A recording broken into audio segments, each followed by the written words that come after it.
el siguiente conferencista que tenemos por acá y que ya está listísimo para comenzar. Bueno, creo que ha dejado de compartir su presentación. Voy a leer un poquito sobre él. Él es Hitler Jesse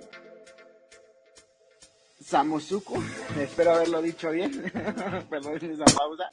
Él nos hablará sobre el tema de las elecciones de Angola, entre la continuidad y la ruptura, es la temática que él nos abordará.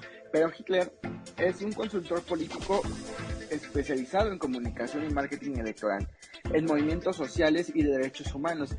Fue preso político en los años entre 2015 y 2016 y ha sido reconocido o ha tenido el reconocimiento de Amnistía Internacional y de la organización Frontline Defender. ¿Qué tal, Hitler? Muy buenas noches para ti, tardes de acá. Tu micrófono.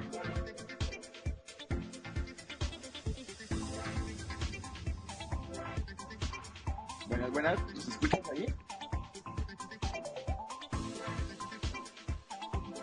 Creo que el micrófono se escucha un poco lejano.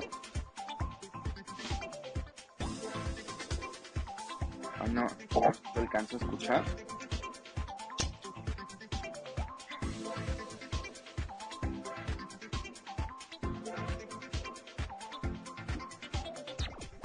A ver, estamos resolviendo ese problema con el audio.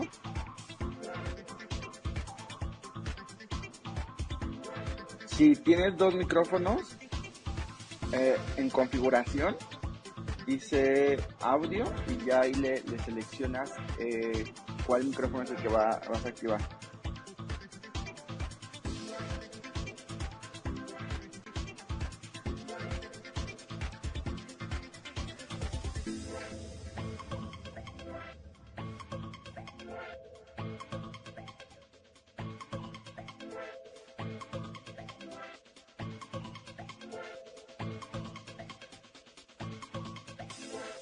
Vamos a guardar unos minutitos en lo que resolvemos este inconveniente.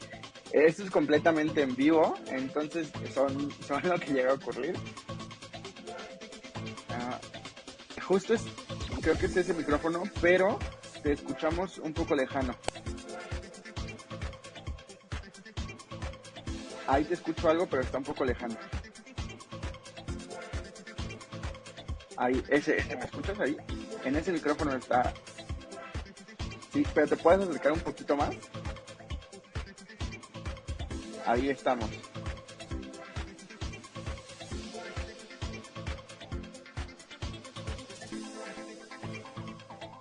A ver, dame un segundo.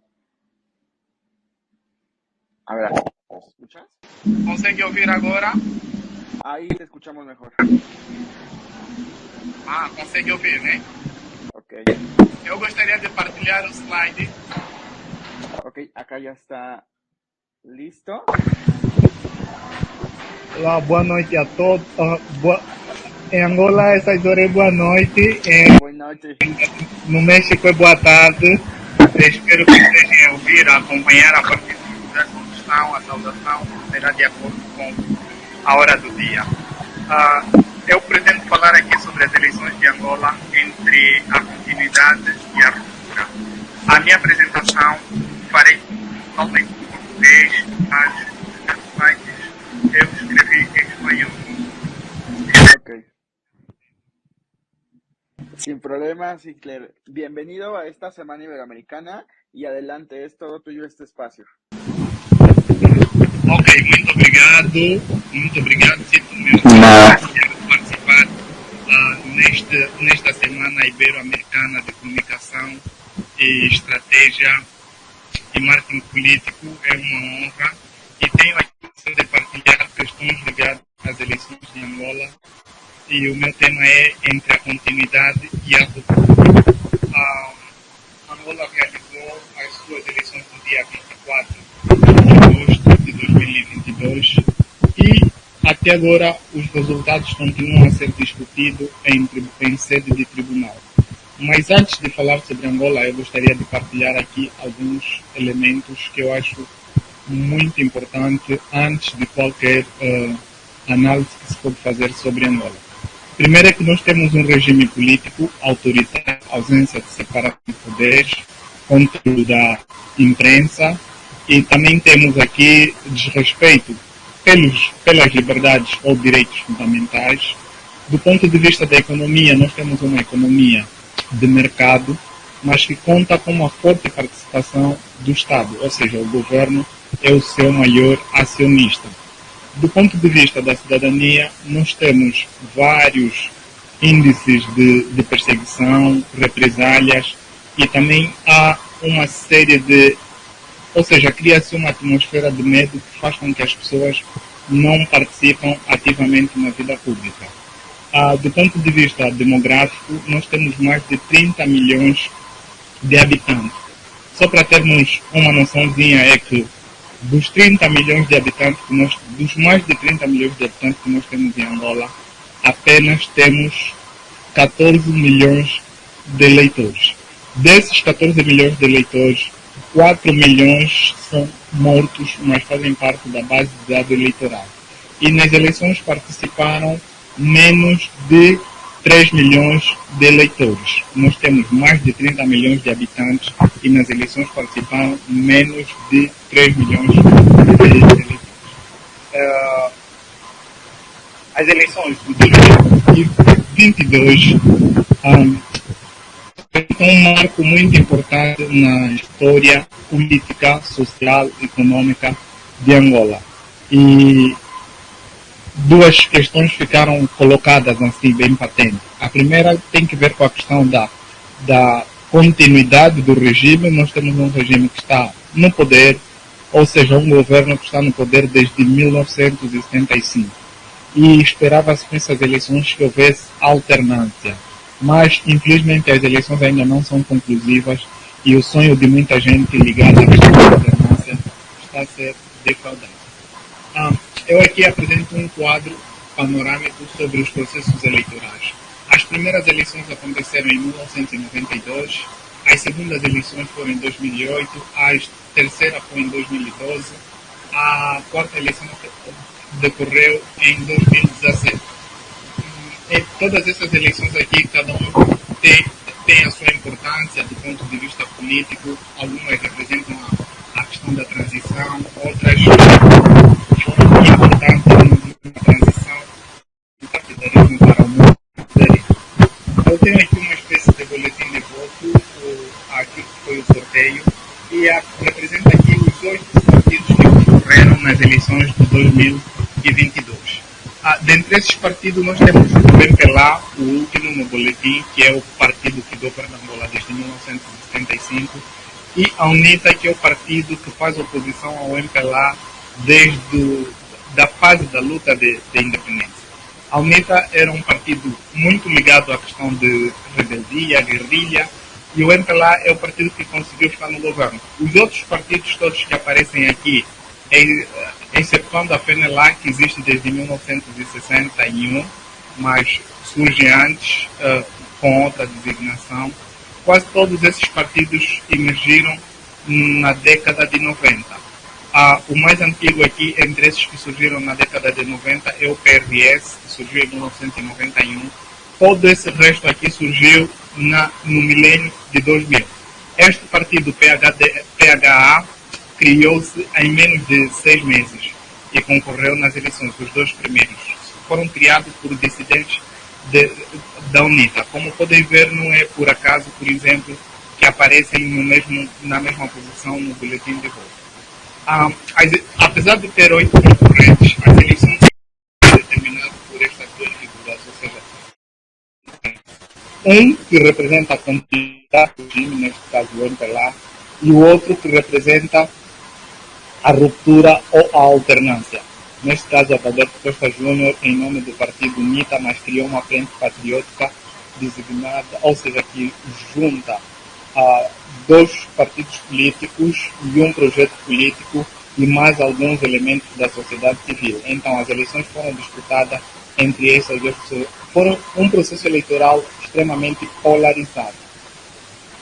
Nós temos aqui um slogan, ou seja, imagem de cartaz que foi utilizado pelo partido governo. O MPLA apresenta aqui a sua mensagem de campanha, que é a força do povo, e conforme podem ver ali, a população vibrante durante um processo, um ato político de massa, e aí a imagem do seu ilustre presidente. Aqui nós temos a imagem daquele que representa a alternância e a mensagem que ele partilhou, que é a hora da mudança é agora, ou seja, a hora é agora. Este é um exemplo de um cartaz. Nessas eleições de 2022, nós tivemos também aqui uma forte participação da sociedade civil, ou seja, os grupos da sociedade civil organizaram-se com o propósito de monitorar o processo eleitoral. E o Movimento Cívico Mudei é um exemplo nisto que eu acabo de falar. As eleições também tiveram muita disputa na mídia tradicional e nas redes sociais, ou seja, na mídia essa mais moderna. O que acontece? Diferente do que acontece nos outros países, em Angola, a mídia tradicional não tem muito impacto na vida das pessoas. Ou seja, tendo em conta que a mídia foi sequestrada pelo governo, neste caso, pelo partido que governa o tempo todo, as pessoas perderam a credibilidade da mídia tradicional. Nós temos aí algumas mídias que eu fui citando, a PA, a Nacional, a Angola e o Jornal de Angola, e estes disputam com as redes sociais. Os partidos políticos na oposição, tal como as organizações da sociedade civil, procuram explorar mais as redes sociais porque não tem espaço na mídia pública ou na mídia estatal. Os tempos de antena, por exemplo, que são reservados para os partidos políticos, em Angola não tem impacto nenhum, não tem peso, porque as pessoas não têm tempo de ver televisão, porque sabem do conteúdo que é partilhado na televisão. Então, perde-se muito tempo, ou dedica-se muito tempo a explorar as redes sociais. As eleições contaram com vários observadores, de acordo com a legislação eleitoral da SADC. Nós temos aqui a CPLP, que é formada por países que falam português e foi coordenada pelo presidente de Cabo Verde, o ex-presidente de Cabo Verde, mas também contou aí com a participação de políticos renomados portugueses que vieram observar o processo eleitoral angolano. Depois temos aqui a SADC, que é formada por países que são vizinhos de Angola, da região austral do continente africano, e foi coordenada pelo ex-presidente de Moçambique, Joaquim Chissano. Temos aqui a Moibeia, que é formada pela Igreja Católica, Igreja Evangélica e organizações da sociedade civil. Mas todos esses observadores que eu cito aqui, diferente dos processos eleitorais anteriores, todos concluíram que as eleições de 2022 não foram transparentes, não foram justas, e houve muitos elementos que foram introduzidos ao longo do processo que acabaram por prejudicar o próprio processo eleitoral. E nós temos aqui o Sindicato dos Jornalistas, temos aqui o Movimento Cívico Mudei, mais uma vez, mas também contamos aqui com uma presença massiva da mídia internacional, a France 24, a CNN, que ficaram aqui ao longo desse tempo a acompanhar o processo eleitoral, a fazer aquilo que a mídia tradicional, ou seja, que a mídia estatal não faz. Então aqui eu coloco uma questão: que futuro para Angola? Angola continua a estar numa situação totalmente incerta. Essas eleições que poderiam representar a esperança acabaram por ser frustradas pela forma como os políticos articularam seus discursos. Diferente do que acontece nos outros países, os angolanos não votam por causa de um partido ou por causa de um programa político, não votam porque estão encantados com a mensagem de um candidato, né?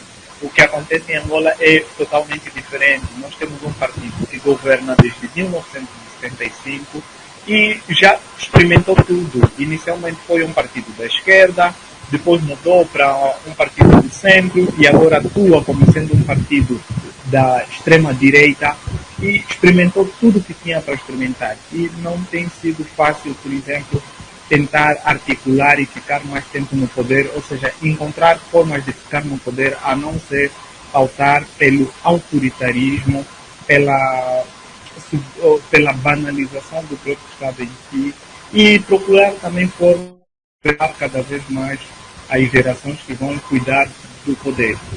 essas eleições continuam ainda a ser disputadas porque nós temos muitos problemas, atropelos à própria lei que é criada pelo Internet, mas que ao mesmo tempo acaba por desrespeitar a lei que a Espreito cria. E nós também temos aqui a questão de a forma como a mídia se posiciona perante esses processos, as instituições que podiam garantir a separação entre os três poderes tradicionais, que acabam por estar, de certa forma, ligada ao governo e não garantem a soberania das instituições. E depois, nós temos, foram realizadas eleições em Angola com presos políticos, com muitos problemas básicos ligados aos direitos civis e políticos. Nós temos muitas promessas que foram feitas em 2017 que acabaram por não se cumprir. Mas também vale aqui realçar que a permanência ou a continuidade do governo que nós temos em Angola não depende unicamente do povo angolano. Isso tem que ver com a questão de geoestratégia. Angola é um país que, do ponto de vista dos recursos naturais, tem vários recursos, tem a questão do petróleo, tem a questão dos diamantes, e isso torna muito importante a sua posição também geopolítica a nível da região do continente africano, faz com que as grandes potências disputam esse território. Quando eu falo das grandes potências, estou a falar dos Estados Unidos da América, estou a falar da Rússia, estou a falar da França, da Inglaterra, Alemanha, todos os países estão com olho naquilo que acontece em Angola. Mas também esses países, tendo em conta a questão dos interesses econômicos, procuram tapar os olhos perante as atrocidades que as autoridades angolanas estão cometendo, por exemplo, no que diz respeito à questão dos direitos humanos, às liberdades fundamentais. Aqui são todas, acontece várias vezes os atropelos, mas não há também a questão da responsabilização a nível internacional. E depois o que acontece? Os partidos políticos da oposição, sobretudo a UNITA, por explorar as redes sociais, fez passar a sua mensagem, procurou conquistar cada vez mais o apoio da juventude e, surpreendentemente, o Angola, que era um partido urbano, um partido que tinha o controle da capital, apesar de realizar eleições fraudulentas, acabou por perder o controle da capital, neste caso Luanda, e perdeu em outras províncias de Angola, a província maior produtora de petróleo, neste caso a província de Cabinda, ou é que ela perdeu, e também perdeu na província do Zaire, também uma província produtora de petróleo, e nas outras províncias que são ricas em diamantes, também os resultados não são aqueles esperados. Mas tudo isso, fruto do ambiente que se viveu na fase da Covid, as pessoas ficaram juntas, conseguiram criar proximidade e juntaram-se em torno das redes sociais, criaram consciência coletiva e procuraram influenciar à medida das suas potencialidades, influenciar o resto da população a tomar uma atitude ou uma decisão muito além daquilo que é a continuidade do regime. Foi pela primeira vez que Angola realizou eleições e cantores ou pessoas renomadas da sociedade decidiram posicionar-se contra o governo ou contra o sistema que está instalado ou esse sistema ditatorial que nós temos. E isso faz com que, ou fez com que as eleições de 2022 fossem muito disputadas e continuam a ser matéria de destaque no Parlamento Europeu, no Senado americano. Fala-se dessas eleições em quase todos os países que têm interesse, sobretudo em Angola. Desde que foram ditados os resultados eleitorais, o que era habitual é que os países europeus eram os primeiros a felicitar o regime ditatorial que temos em Angola. Mas dessa vez aconteceu de forma contrária. São os países vizinhos, excetuando o Brasil, que é o único país da América que felicitou o governo angolano, mas os outros países não resistentes, tendo em conta que as eleições não foram nem justas, nem transparentes, porque o governo criou um conjunto de procedimentos prévios que acabaram por prejudicar o próprio processo eleitoral. As eleições em Angola são mais um simulacro para dar a entender à comunidade internacional que existe um sistema, um regime representativo, uma democracia representativa, que existem instituições que funcionam, existe um parlamento, mas no fundo todas essas instituições fazem de conta que funcionam. Não, do ponto de vista da eficácia, não conseguem partilhar realmente aquilo que é a sua missão ou desempenhar com zelo as suas funções enquanto instituições representativas do povo. Nós temos Tribunal Constitucional, que nos outros países equivale a Tribunal Eleitoral, mas a presidente desse tribunal está ligada ao partido do governo. E o estatuto do partido EFALA diz que qualquer dos seus militantes que tiver a desempenhar uma função pública deve, em primeira instância, respeitar os estatutos ou os princípios do seu partido, depois é que vai desempenhar as suas funções. Isso prejudica, de certa forma, a sua presença ou a lisura nos processos eleitorais e novos mecanismos, por exemplo, no processo de aprovação das leis, às vezes são sempre criadas para salvaguardar os caprichos dos políticos e empresários que estão dentro deste partido. E nós temos também em Angola a grande preocupação dos eleitores e dos atores que participam nas eleições. Tem que ver com a empresa Indra, que organiza as eleições em Angola, não tem nenhuma credibilidade, as pessoas vão protestando cada vez mais pela forma como a Indra tem criado ou realizado os processos eleitorais que não é da, ou seja, é de forma bem propositada. Tivemos também uma questão muito importante que é normal em democracia, sobretudo nos contextos eleitorais, a questão das sondagens. Em Angola foi proibida a realização das sondagens. E das poucas sondagens que foram feitas, o governo decidiu criar uma lei que proíbe a realização de sondagens, porque as sondagens que eram feitas sempre aparecia mal na fita, ou seja, o governo aparecia sempre ultrapassado pelo partido da alternância, o partido que neste caso está na oposição. E neste momento em que nós discutimos com uma forte presença da polícia em todos os campos, das esquinas, há pessoas que estão a ser castigadas, há conflitos eleitorais e depois há também as Nações Unidas que vão fazendo ouvidos de mercado esperando a esta situação desse crise em Angola.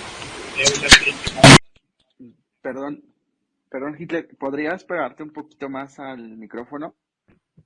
Creo que es el micrófono de la computadora. Ahí está mejor. A minha intervenção, eu queria, nesta comunicação, partilhar principalmente elementos básicos ligados ao processo eleitoral angolano e também, ao mesmo tempo, fazer uma espécie de denúncia para que mais pessoas saibam realmente como é que é este Estado e como é que se posiciona no cenário político internacional. Nós temos recursos naturais que poderiam servir de bênção ao povo e acaba por ser uma exposição, porque é por causa desses recursos naturais que as potências europeias e americanas fazem ouvidos de mercador perante a mobilização do Estado e a forma como um pequeno grupo tenta se apropriar do próprio Estado e fazer valer a sua voz. Neste preciso momento, nós vivemos momentos tenebrosos, momentos complicados. O futuro de Angola é totalmente incerto, nós não sabemos como é que será o dia de amanhã ou como é que vão ser os próximos dias daqui, né? Espera-se precisamente que haja consenso por parte das autoridades e também apela-se aqui à comunidade internacional a estar atento aos pormenores que vão acontecendo, porque as eleições são um mecanismo da democracia que poderiam para o exercício das liberdades fundamentais. Quando as eleições, ao invés de esperança, representam desespero, representam medo para o povo, é porque as eleições não desempenham o seu real papel. As eleições são mais um mecanismo de manutenção do poder político em Angola do que propriamente uma ferramenta da democracia. Bueno, muchas gracias. No, muchísimas gracias. Ay, dame un segundo. Muchísimas gracias a ti, Hitler, por compartirnos estos elementos claves para entender el proceso electoral en Angola. Vaya que son sorprendentes, ¿no? Y no sé tú cómo lo veas, pero considero que son un reto estas elecciones 2022 en Angola, son un reto para la democracia, ¿no?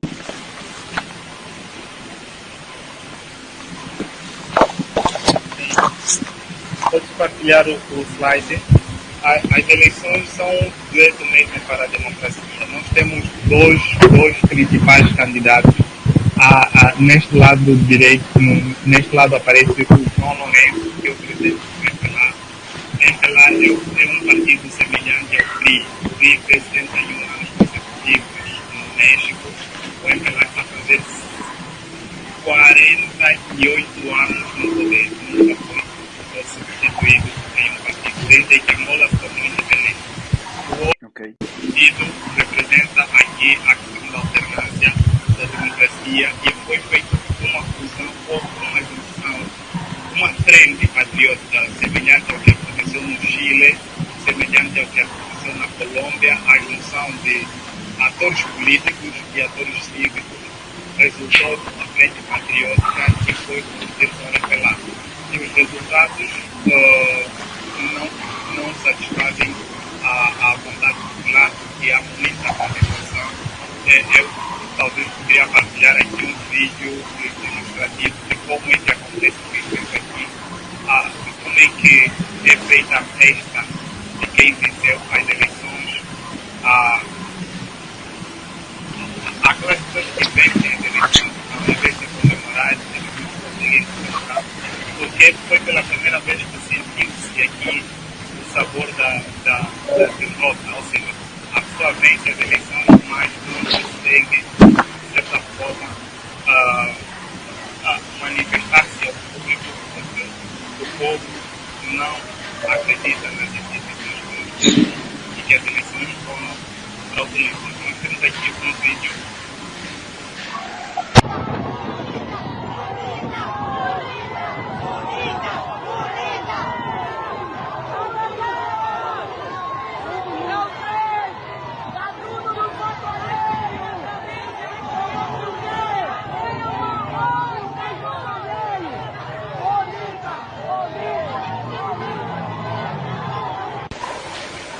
Aí nós temos perdedores e vencedores. Estão a discutir, né? Os vencedores decidiram fazer uma passeata para comemorar a vitória e aqueles que sentem-se perdedores, que não são até representantes de um partido, mas pessoas que acham que os seus votos foram roubados, estão a discutir. E nós temos aqui outras imagens, não sei se podia partilhar aqui uma imagem que demonstra um dia depois das eleições. Okay?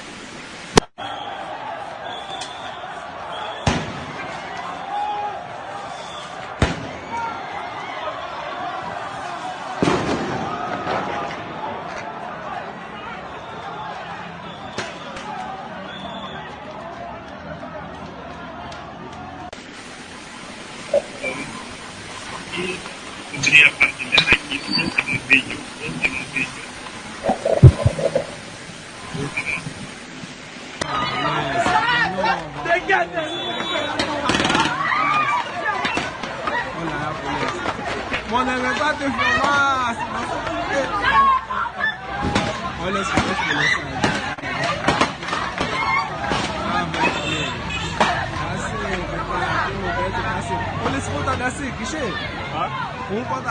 Bem gordo. Olha, não filma assim, não filma assim. Tá aí. Estou para dizer que as redes sociais desempenharam um papel muito importante. Facebook, WhatsApp, YouTube, TikTok foram muito importantes para esse processo eleitoral. E estas redes sociais acabaram por desafiar a mídia tradicional. As pessoas sabiam que a mídia estava controlada pelo governo, decidiram explorar as redes sociais. E o partido político, por exemplo, que está também na oposição, acabou por tirar muito proveito nas redes sociais, tendo em conta que o partido do governo acabou por aproveitar do controle que tem da mídia, como qualquer ditadura, tem sempre o controle da mídia pública. Então, foi a minha contribuição nessa semana que veio americana de comunicação, estratégia e partido político. Muchísimas gracias, Hitler, por habernos compartido pues esta experiencia lo que está ocurriendo, o de lo que ha sido testigo Angola. Sin duda son imágenes fuertes, y bueno, no creemos que continúen estos hechos atroces, no nada más en Angola, sino en gran parte del mundo ocurren actos similares, y pues qué mejor que ir buscando los caminos hacia la paz, hacia la democracia y hacia la libertad de todos los seres humanos en general, ¿no? Y aprovechar para compartir contigo, Hitler, de verdad, hemos quedado sorprendidos, pero quiero aprovechar para compartir este reconocimiento a Hitler Jesse Samusuku, espero haberlo dicho bien, tras haber participado en calidad de conferencista en la Semana Iberoamericana de Comunicación, Estrategia y Marketing Político, organizado por la consultora Crubas Comunicación y la plataforma Hagamos Comunicación de manera online, del 29 de agosto, justo al día de hoy, 2 de septiembre, y se extiende el presente en la Ciudad de México. Hitler, de verdad, muchísimas gracias por tu participación. Muchas gracias, buenas tardes, México, América Latina. Muchas gracias, fuerte abrazo y muy obrigado contigo. Hasta la próxima, chao, chao.